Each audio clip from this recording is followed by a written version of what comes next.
जिल्हा परिषद आणि पंचायत समिती निवडणुकीच्या निमित्तानं शाहूवाडी तालुक्यातील राजकीय वातावरण ऐन थंडीत तापू लागलंय। निवडणुका जाहीर झाल्या आणि नेते मंडळींनी बैठकांचा सपाटा सुरू केलाय। इच्छुकांच्या मोर्चे बांधणीस वेग आलाय।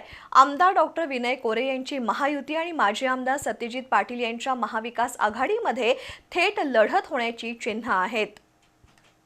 नगरपालिका निवडणुकीत आमदार डॉक्टर विनय कोरे यांचा जनसुराज्य शक्ती पक्ष, गोकुळचे संचालक करणसिंह गायकवाड आणि भाजप शिवसेना अशी महायुती विरुद्ध ठाकरे शिवसेना पक्षाचे माजी आमदार सत्यजित पाटील, राष्ट्रवादीचे मानसिंगराव गायकवाड, शेकापचे भाई भारत पाटील यांची महाविकास आघाडी अशी लढत झाली होती।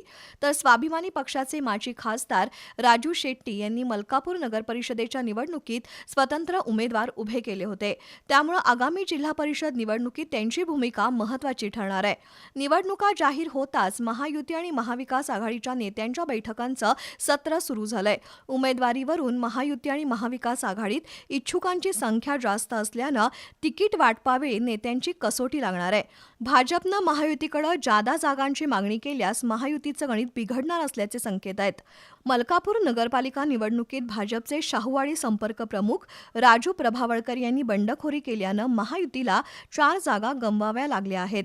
त्या निवडणुकीचा धडा घेऊन महायुतीनं तयारी केली असून माजी बांधकाम सभापती सर्जेराव पाटील पेरिडकर हे अंतर्गत कुरघोडी करणाऱ्या नेत्यांवर लक्ष ठेवून डॅमेज कंट्रोल करत आहेत।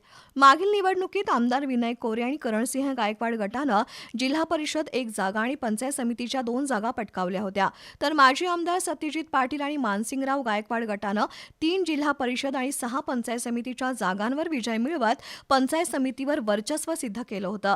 आता या निवडणुकीत राजकीय समीकरणं बदलली असली तरी महायुती आणि महाविकास आघाडी हेच तुल्यबळ प्रतिस्पर्धी असणार आहेत।